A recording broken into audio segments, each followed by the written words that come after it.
Assalamualaikum, salam sejahtera dan selamat kembali semula ke channel Abang. Terima kasih sangat-sangat sudi nak dengarkan cerita yang Abang nak sampaikan hari ini. Dan hari ini Abang tak pakai baju Melayu. Sebenarnya Abang tak sempat nak gosok. Sebab baju Melayu kalau tak gosok, nanti dia ada nampak kemut-kemutnya, renyok-renyok je kan. Jadi Abang pakailah dengan apa yang ada je lah. Jadi seperti yang dijanjikan, Abang akan menyampaikan satu kisah lagi. Dan kisahnya tentang seorang Fundin. Itu adalah nama lain yang Abang bagi secara tiba-tiba dalam video yang lepas. Sebenarnya kisah seorang pondan. Okey, tanpa membuang masa lagi sebelum kita mulakan cerita, marilah kita sama-sama berdoa kepada Allah Ta'ala.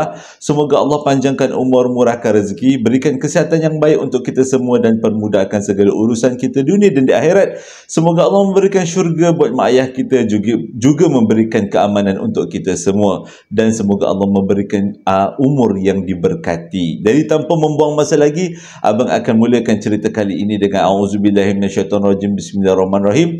Allahumma salli ala sayyidina Muhammad wa ala ali sayyidina Muhammad. Semula Allahumma salli ala sayyidina Muhammad wa ala ali sayyidina Muhammad. Ada yang betulkan abang hari tu. Oh, nanti sebelum abang mulakan cerita, ada banyak komen abang dapat. Abang tak pergi konsert Coldplay ke? Abang dah tua, dah tak ada konsert Coldplay lah. Dangdut je lah abang layan.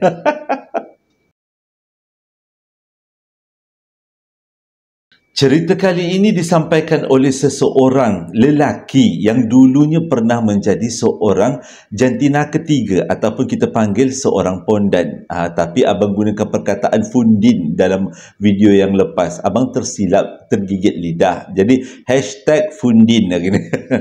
Ceritanya bermula pada tahun 2001. Mengikut kata orang ni, nama gelaran yang diminta abang gunakan adalah Lalita. Itu adalah nama dia sewaktu menjadi seorang primadona di jalan-jalan di Kuala Lumpur. Kes ni kat Kuala Lumpur sebenarnya.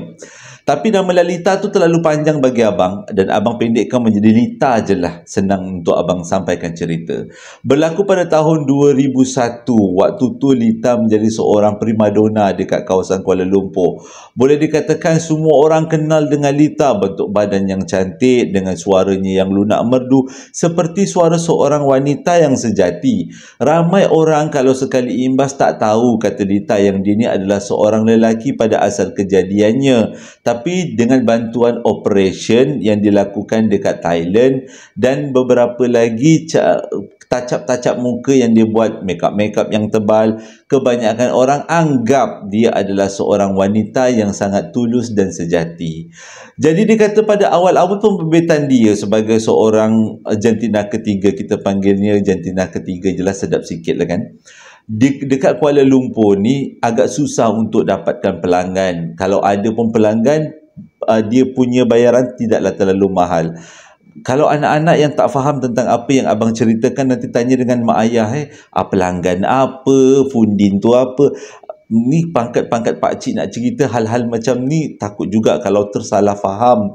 Nanti kalau anak-anak yang tak tahu cerita apa, boleh tanya dengan cikgu, tanya dengan mak ayah. Lebih jelas penjelasannya nanti. Jadi dia kata awal-awal pembabitan dia sebagai seorang jantina ketiga mencari pelanggan bukanlah satu benda yang senang. Sangat susah. Walaupun dia dah buat berbagai operation, berbagai touch-up muka, tetap juga bersaing dengan ahli-ahli jantina ketiga yang lain. Jadi disebabkan tu kalau dapat pelanggan, cepat-cepat dia grab sekuat-kuatnya, kalau boleh tak nak dilepaskan. Nah, jadi cerita pada tahun 2001, dia berjumpa dengan seorang lelaki yang bernama Hashim dan bukan nama sebenar. Hashim orangnya baik, sopan santun, dan yang paling best sekali adalah Hashim mempunyai duit yang banyak. Dengan kata lain, setiap kali melanggan Lalita, dia akan mendapat upah yang cukup lumayan berbanding dengan kawan-kawan dia yang lain. Kalau pada waktu itu dia punya rate pemberian, rate langganan lebih kurang 500, tapi setiap kali Lalita memberikan servis kepada Hashim, dia akan diberi 3 kali ganda daripada jumlah tu. Sebenarnya Lalita tak tahu langsung tentang latar belakang Hashim. Yang dia tahu Hashim mempunyai gaya hidup yang mewah dan sudah berkahwin tapi belum mempunyai zuriat. Dia tak kenal siapa bini Hashim, cuma setiap kali Hashim datang berjumpa dengan dia hanya untuk minta dilayan. Itu sahaja, dan Lalita buat dengan penuh bersungguh-sungguh dan ikhlas. Abang boleh guna perkataan ikhlas ke? Boleh lah. Dengan penuh ikhlas. Jadi dia kata kat sini tak elok lah sebenarnya. Nanti anak-anak minta mak ayah terangkan tau. Okay, dia kata dia layanlah dia Hashim tu dengan sangat baik, dengan ikhlas sekali. Lama kelamaan hubungan dia dengan Hashim begitu rapat sampaikan Hashim boleh datang dekat rumah dia. Kebanyakan daripada ahli jantina ketiga, dia mengelak untuk orang tahu kat mana dia tinggal. Sebab kebanyakan daripada mereka memang terkait dengan ahli kongsi gelap. Jadi untuk bawa pelanggan datang ke rumah adalah satu benda yang sebenarnya bahaya. Kebanyakan daripada caranya, mereka lebih suka minta pelanggan sewakan hotel-hotel yang ada di sekitar supaya mereka dapat melakukan dekat hotel-hotel tersebut, bukan di rumah-rumah mereka. Jadi nak jadi cerita, sebab dah rapat sangat, akhirnya persahabatan bertukar menjadi kekasih. Kemana-mana mereka pergi, mereka bersama. Ada juga beberapa kali Lalita mendapat ugutan. Katanya yang memberi ugutan ni adalah kawan-kawan kepada isteri Hashim. Tapi Lalita tak peduli. Yang pentinglah, kata Lalita, bukan kasih sayang, tapi yang lebih penting adalah duit. Memanglah pada awalnya dia nak kasih sayang. Sebagai seorang jantina ketiga, kasih sayang tu sangat susah nak didapat kalau berbanding dengan duit. Tapi disebabkan si Hashim ni setiap kali melanggan akan diberikan jumlah wang tebusan yang cukup mahal, cukup tinggi. Jadi kasih sayang tu dah bertukar jadi duit, kata Lalita. Dia selalu peras ugut. Ayat tu tak sedap. Dia selalu minta Hashim belanja dia, makan kat tempat mewah, pergi bershopping, walaupun orang semua nampak dia ni adalah seorang yang jahat, keluar dengan seorang lelaki suami orang pula tu, tapi dia tak peduli. Dia kata yang penting hidup perlu diteruskan, hidup ini sangat keras, jadi kita perlu buat sesuatu untuk kita mencapai apa yang kita hajatkan. Disebabkan tu lama-lama hubungan mereka daripada sahabat menjadi kekasih, daripada kekasih menjadi isteri, suami isteri. Disebabkan hubungan mereka dah betul-betul rapat, jadi Lalita kata dia tak sanggup untuk kehilangan Hashim. Lebih-lebih lagi kehilangan duit Hashim. Atas nasihat kawan-kawan yang seangkatan dengan dia, jantina yang ketiga juga, Lalita dinasihatkan untuk berjumpa dengan seorang Mak Esah. Dan Mak Esah ni sangat terror dalam memberikan tangkal dan ubat guna-guna kepada orang-orang yang terdesak. Dan Mak Esah ni tinggal dekat kawasan Kepung. Abang nak ingat-ingatkan jalan, nak ingat-ingatkan nama tempat tu kadang-kadang agak susah sikit kan. Jadi pada hari yang ditetapkan, dia pun dengan beberapa orang kawan dia yang sama-samanya Fundin, jantina ketiga, ramai-ramailah pergi jumpa Mak Esah. Jadi dekat Mak Esah tu diceritakanlah apa hajat dia. Jadi selepas diceritakan, dibacalah mentera, dibacalah apa-apa yang patut. Dan Mak Esah bagi syarat. Untuk menguatkan ilmu ini, dia perlu mendapatkan 3 barang daripada Hashim. Okey, kat sini abang nak jelaskan sikit. Kalau abang tersilap, abang tersalah cakap, abang minta maaf. Sangat-sangat terutama Kak Lalita yang abang sampaikan cerita dia ni. Abang Lalita lah. Dulu dari kakak, sekarang dah jadi abang. 3 benda tu adalah, yang pertama, rambut Hashim. Yang kedua, najis Hashim, iaitu air kencing dia. Lebih kurang lah macam tu. Dan yang ketiga adalah benih Hashim. Dia kena dapatkan 3 benda ni untuk membuat satu tangkal, dan tangkal tu perlulah digabungkan dengan air liur Lalita supaya dia betul-betul ampuh. Nak mendapatkan 3 benda ni bukan satu benda yang senang, sebab agak susah. Kebanyakan mengikut Lalita, ini bukan cerita abang, mengikutnya untuk mendapatkan 3 benda ni bukan senang-senang nak minta dengan tuan punya badan. Mereka tak akan bagi. Sebab kalau minta, dia macam nampak sangat macam kau nak buat tangkal aku punya benda-benda ni semua kau nak buat tangkal. Nampak macam pelik kan? Jadi Lalita kata dia perlu dapatkannya secara sembunyi-sembunyi. Dan yang paling susah lagi sekali adalah benih tu nak didapatkan sembunyi-sembunyi. Tak ada orang tiba-tiba nak bagi kecuali dekat tabung bank benda Allah tu.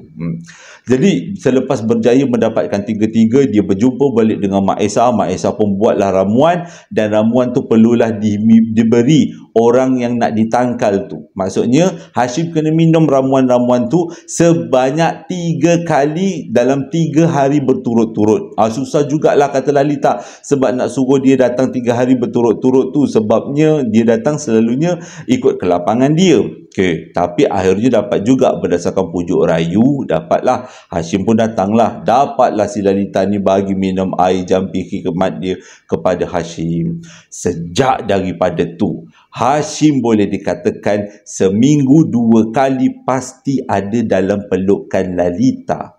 Dan yang paling best sekali ialah Hashim tiba-tiba menghadiahkan kad kredit kepada Lalita. Kad kredit yang besar lah, jumlahnya yang besar, kepada Lalita untuk Lalita buat apa saja. Itu yang Lalita kata dia nak. Dia itu memanglah dia punya sebagai kiblatnya. Jadi dia kata bila dah dapat macam tu, seronok, nampak sangat apa yang dijampi oleh Mak Esa betul-betul berjaya. Tapi Lalita kata dia tidak melupakan jasa-jasa Mak Esa, dan dia memberikan beberapa barang mewah kepada Mak Esa. Mak Esa pun mengucapkan syukur atas pemberian, walaupun bunyi macam pelik, tapi tetap juga kan kalau apa-apa yang berlaku, musibah atau apa pun, bersyukurnya tetap pada Allah Ta'ala, tetap pada Tuhan Yang Esa. Okay. Jadi Mak Esa pun bersyukur. Lama kelamaan keadaan Hashim dah semakin teruk. Dia dah mula tak pulang ke rumah. Setiap kali dia bersama dengan Lalita, dia akan berubah menjadi seorang yang ganas. Tapi pada Lalita, walaupun dia terseksa disebabkan duit, dia pejam mata macam tu je lah. Bang Jo, mana cerita hantunya? Part pertama dah habis, belum masuk lagi. Itu barulah abang berhenti kejap nak bagi rehat-rehat, tarik nafas.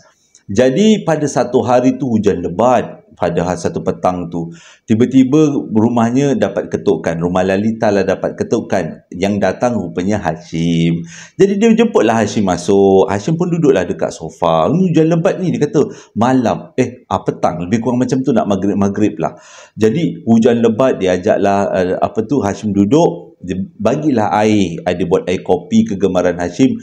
Tapi semenjak daripada Hashim datang, daripada petang tu dia datang sampai menjejak ke pukul 11 malam, Hashim tak bergerak. Dia hanya duduk dekat sofa sambil menundukkan kepala, dan dia tak usik makanan atau minuman yang diberikan oleh Lalita. Mula-mula Lalita nampak macam pelik dah, kenapa? Dia tanyalah dengan Hashim, awak demam ke? Tak, dia kata. Awak tak lapar ke? Tak. Ataupun awak nak bersama dengan saya? Tak. Itu je jawapannya. Sama ada tak ataupun ya. Apa jua soalan, 2 je jawapan. Oh, pelik pula ni. Tepat pukul 12 malam, dan Hashim pun cakap dia minta diri dia nak balik. Jadi Lalita kata mungkin Hashim dalam masalah sebenarnya ni. Jadi datang semata-mata untuk, orang kata, release tension kan, bila dapat tengok jumpa muka kekasih hati, walaupun seorang fundin, tapi tetap juga kan dapat boleh meredakan keresahan hati ni.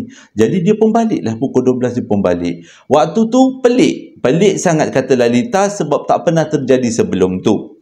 Jadi selang 2-3 hari datang semula Hashim. Tapi kali ini Hashim datang keadaannya agak berlainan sikit daripada keadaan yang pertama. Yang pertama, yang kepelikan yang pertama adalah dia memakai baju yang sama. Dan yang kedua, dia tak mandi. Dengan kata lain, badan dia bau hamis. Waktu tu Lalita rasa macam nak suruh je si Hashim mandi. Tapi apapun pertanyaan dia tanya dekat Hashim, Hashim tak menjawab. Hashim tetap duduk macam tu juga, kat tempat yang sama. Jadi dalam keadaan yang pelik-pelik macam tu, Lalita ajak Hashim berborak. Nak tanya apa masalahnya. Dalam fikiran Lalita, mungkin Hashim ni ada masalah sama ada dengan keluarga ataupun dengan perniagaannya. Walaupun banyak kali topik-topik dibuka untuk mereka berborak, tetap juga Hisham tundukkan kepala, duduk di atas sofa tanpa mengusik apa-apa makanan. Dia tak usik langsung Lalita. Dia anggap Lalita tu macam tak ada dekat sebelah dia. Kenapa dia datang, Lalita pun tak tahu. Jadi Lalita pendam kalau perasaan. Biarlah je lah, mungkin dia betul-betul dalam perasaan yang sangat memerlukan. Jadi biarkan benda tu berlalu. Selang 2-3 hari lepas tu, datang sekali lagi Hashim. Tapi kali ni Hashim datang, keadaannya 2 kali ganda lagi teruk daripada yang kedua, sebab muka dia dah berubah menjadi hitam-hitam kemerahan. Kulit-kulitnya terkopik-kopik seolah-olah terkena sakit kulit yang agak teruk. Waktu tu Lalita dah rasa geli dengan Hashim. Tak kisahlah dia kata dia nak bagi banyak duit ke tak bagi duit ke, tapi dia dah memang betul-betul dengan geli dengan Hashim sebab bau dan keadaan kulit Hashim yang betul-betul dia kata cukup mengerikan. Mukanya agak hitam kemerah-merahan. Dan macam biasa bila Hashim datang, dia akan duduk dekat sofa dekat depan TV, bagilah kopi ke makan ke, tetap juga dia tak usik. Dan masa tu Lalita dah mula rasa pelik.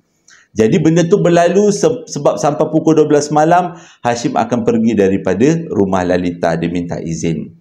Pada satu malam, tiba-tiba malam tu, selang seminggu selepas tu, Hashim datang balik jumpa Lalita. Lalita kata kalau kali ni dia tak mandi, dengan busuknya, dengan keadaan dia memang tak terurus, dia tak akan bagi Hashim masuk. Ataupun kalau dia bagi masuk, dia suruh Hashim mandi. Jadi waktu tu bila Hashim datang, berubah 360 darjah, 180 darjah. Keadaan Hashim wangi, dah mandi, baju cantik, bertukar. Jadi pada malam tu, bergembira sangat Lalita. Dah lama dia tak bersama, faham ya? Dah lama dia tak bersama dengan Hashim. Mengeletisnya, tak boleh nak cerita, kata Lalita. Jadi malam tu dia minta dihajatkan supaya dia dapat melayan Lalita. Malam tu Lalita happy ending. Dia dapat apa yang dia harapkan. Dan malam tu juga Lalita mendapat imbuhan daripada Hashim dengan imbuhan yang sangat hebat. Jadi malam tu memang jadi malam antara yang terbaik, paling terbaik, kata Lalita. Tak pernah dirasa yang macam tu perasaannya. Kalau yang mana faham, tak faham, tak apalah. Itu abang punya ayat. Jadi waktu tu Lalita gembira sangat. Benda tu berlaku di antara pukul 10 malam. Pukul 12 baru habis. Betul-betul kemuncaknya kegembiraan. Habis pukul 12. Dan selepas habis tu Hashim tak nak mandi seperti kebiasaannya. Seram pula ada orang gegar-gegar tingkap pula. Maklumlah pukul 1 cerita macam ni. Memanglah kan. Okey, kita sambung ni. Jadi Hashim pun, malam tu Hashim tidur macam tu aja. Lalita, selepas Lalita habis mandi. Sekejap. Kita sambung balik. Selepas Lalita habis mandi, dia pun baringlah kat sebelah Hashim. Pada waktu tu Hashim tidur dengan sangat nyenyak. Walaupun tak mengeluarkan sebarang bunyi. Jadi dia tak heran, dah tak apalah kan. Sedar-sedar lebih kurang pukul 3 pagi, dia terkejut Hashim dah tak ada. Jadi dia cari dekat depan ruang tamu. Hashim tak ada. Bilik air Hashim tak ada. Dapur Hashim tak ada. Jadi dia tengok kunci. Kunci pula seperti tidak ada tanda-tanda orang buka pintu. Pelik dia kata pada waktu tu.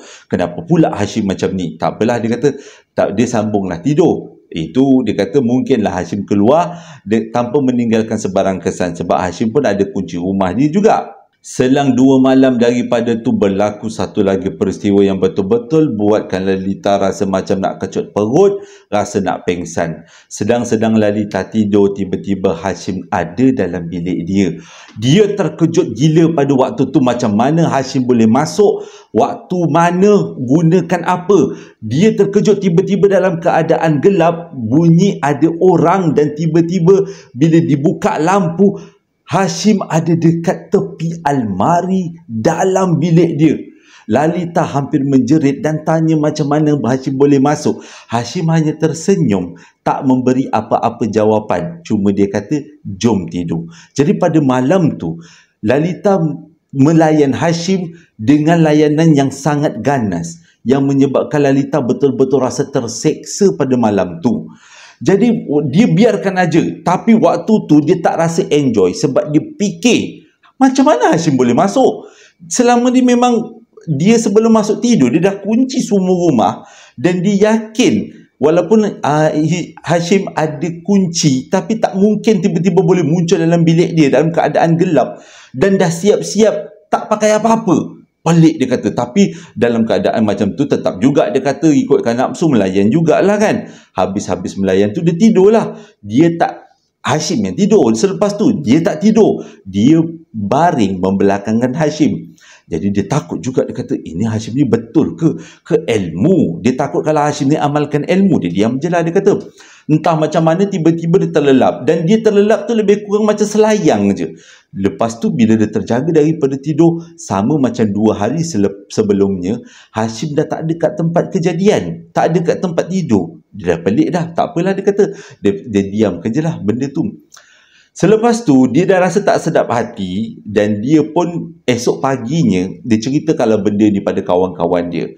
Kawan-kawan dia ada banyak alasan. Mungkin Hashim tu datang dalam keadaan yang tak perasan. Mungkin Hashim tu ada masalah. Tapi dalam banyak-banyak saranan yang diberikan oleh kawan dia, ada seorang kawan dia minta supaya Lalita telefon rumah Hashim. Tanya kat mana Hashim, bagaimana keadaan Hashim. Kenapa? Kerana si kawan ni tadi pernah dengar cerita dekat Thailand yang ada orang dah meninggal tapi datang balik disebabkan ilmu pengikat yang diamalkan oleh isterinya. Terus tiba-tiba si Lalita teringat yang dia pernah memberikan ilmu pemikat ataupun ilmu pengikat kepada Hashim. Jadi adakah Hashim dah meninggal?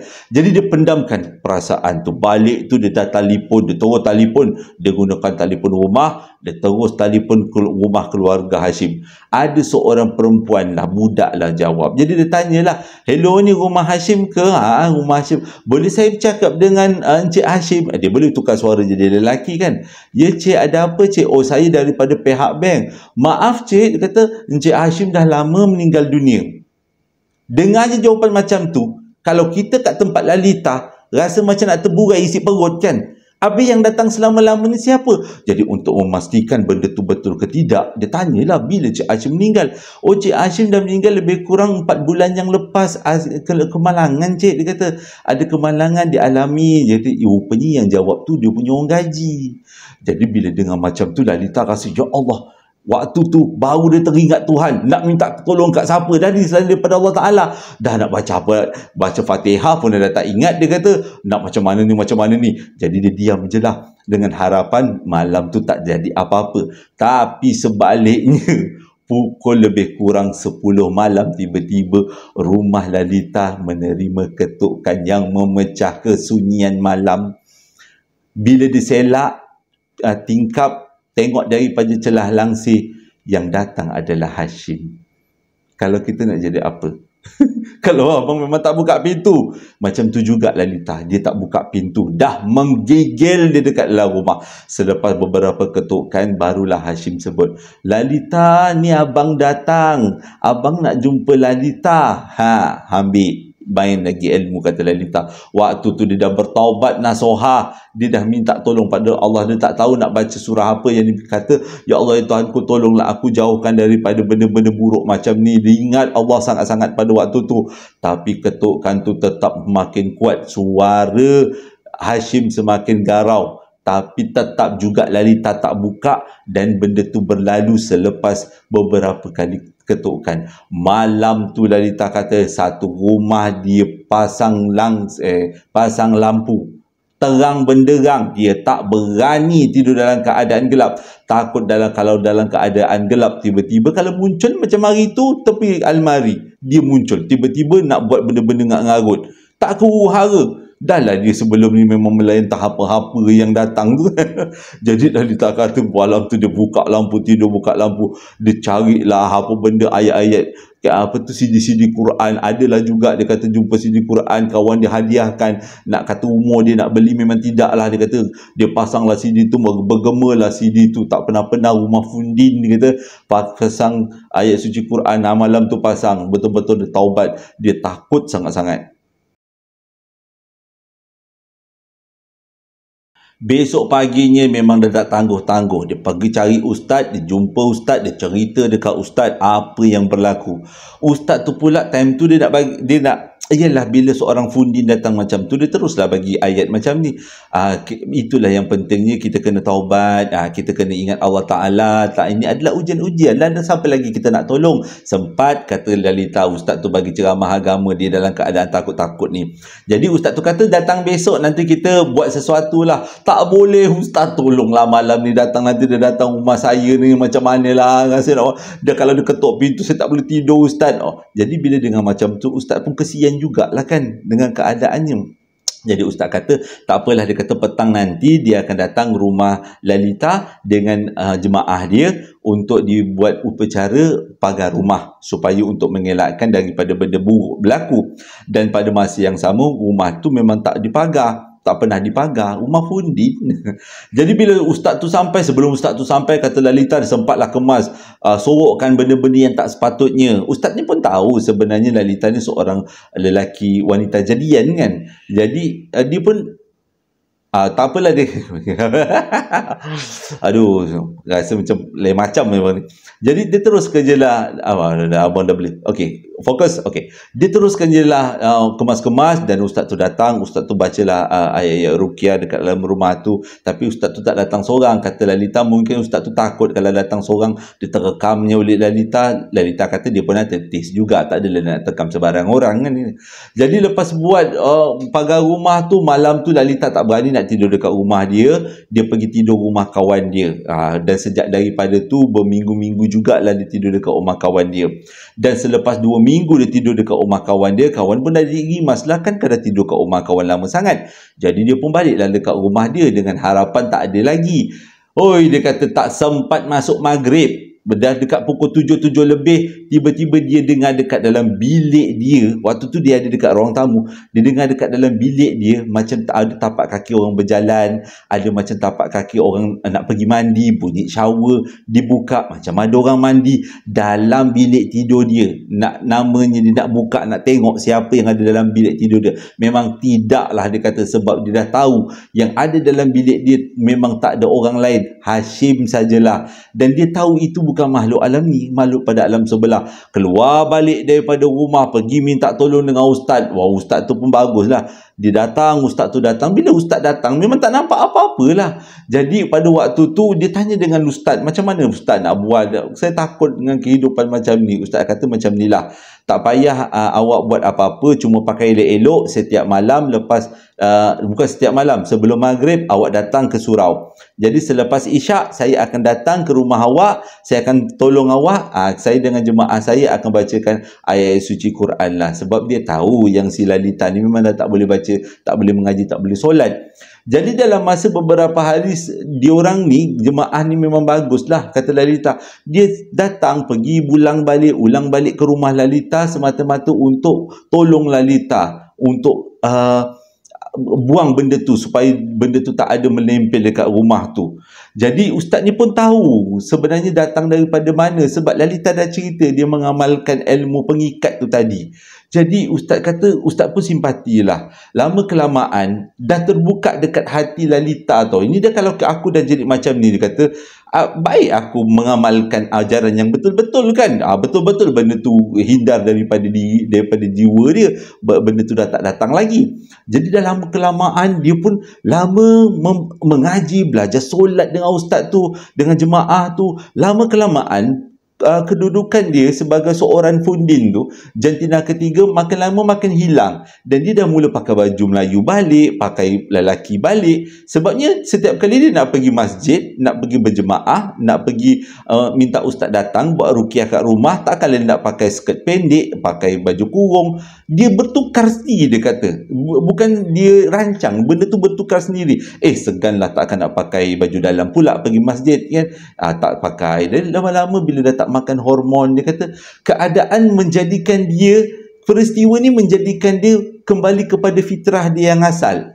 Cuma dia kata ada satu benda yang tak boleh nak difitrahkan, iaitu dia dah siap-siap potong. Jadi dia tak boleh jadi sepenuhnya lelaki, tapi dia jadi seadanya. Dan sampai sekarang dia jadi seadanya, dan dia tak jadi pun Lalita yang dulu. Dia jadi seorang lelaki sampai sekarang disebabkan oleh peristiwa ni. Cuma dia minta abang cakap dekat semua orang yang memandang rendah kepada golongan jantina ketiga, jangan pandang rendah mereka, doakan mereka, mana tahu mereka berubah satu hari nanti. Ini pesanan daripada ex seorang fundin, iaitu Lalita. Itu je lah dia kata, dia pesan kepada kita semua. Abang pun rasa macam betul juga kan, kita tak payahlah hina, kita doakan supaya mereka kembali kepada fitrah asal. Dan kejadian ini mungkin cara mereka berubah pun melalui kejadian macam ni. Lalita kata dia tak dapat nak beritahu cerita ni secara sepenuhnya, sebab untuk menjaga sensitiviti keluarga Hashim, yang Hashim pun dah tak ada dekat dunia ni lagi. Tapi boleh jadikan iktibar. Berlaku dekat Kuala Lumpur pada tahun 2001.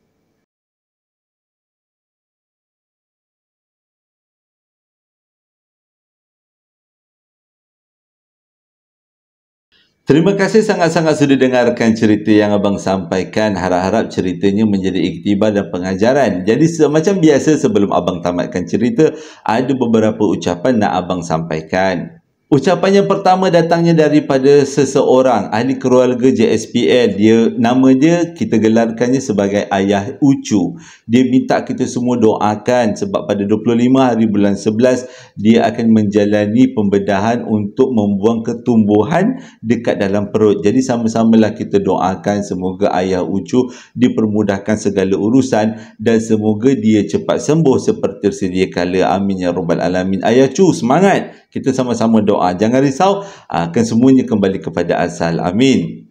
Ucapan yang kedua datangnya daripada seorang anak yang bernama Farhani Razi. Dia kata dia nak ucapkan selamat hari jadi buat ibunya yang bernama Fatimah Dain, yang mana hari jadinya jatuh pada 24 hari bulan 11 hari ini, yang genap berumur 64 tahun. Dan dia kata ibunya iaitu Fatimah Dain adalah peminat tegar cerita-cerita abang. Dia bukan peminat abang, tapi peminat cerita yang abang sampaikan. Abang pun peminat juga dengan cerita yang abang sampaikan. Setiap kali abang sampaikan cerita mesti pelik-pelik, abang sendiri kagum. Okey, daripada pihak JSPL saya ucapkan kepada Acik selamat hari jadi. Semoga panjang umur, murah rezeki, diberi kesihatan yang baik, sentiasa dalam rahmat Allah, sentiasa gembira, dan semoga sentiasa diberkati dalam apa jua keadaan.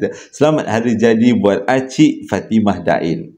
Dan ucapan yang ketiga, abang khaskan daripada JSPL mengucapkan selamat hari jadi buat salah seorang ahli keluarga JSPL, iaitu Erika. Hari jadinya jatuh pada pun hari ini juga 24 hari bulan 11. Jadi di kesempatan ini daripada abang ucapkan selamat hari jadi buat Erika. Semoga panjang umur, murah rezeki, diberikan kesihatan yang baik, dipermudahkan segala urusan, diberikan masa depan yang cemerlang. Amin ya rabbal alamin. Terima kasih sangat-sangat sudah dengarkan cerita abang kali ini. Pada yang nak mendapatkan perapan sate dan sambal lara, abang ada sediakan link Shopee dan WhatsApp di bawah setiap video. Dan pada siapa yang nak dapatkan kek coklat moist, abang dah tak jual dekat TikTok lah, dekat Shopee lagi, abang jual dekat WhatsApp. Jadi boleh tekan link WhatsApp yang abang sediakan di bawah setiap video untuk tempahan. Terima kasih sangat-sangat yang membeli jualan-jualan abang, dan juga yang menonton, yang juga yang memberikan komen, dan yang paling best sekali yang menghantarkan cerita. Dan kali ini dihantarkan oleh Kak Lalita, Abang Lalita. Terima kasih sangat-sangat sekali lagi. Hingga berjumpa lagi dalam 2 hari akan datang. Sabtu Ahad kita free, rehat dulu bagi abang tenangkan diri untuk baca cerita-cerita akan datang. Kita berjumpa lagi dalam hari Isnin. Assalamualaikum warahmatullahi wabarakatuh.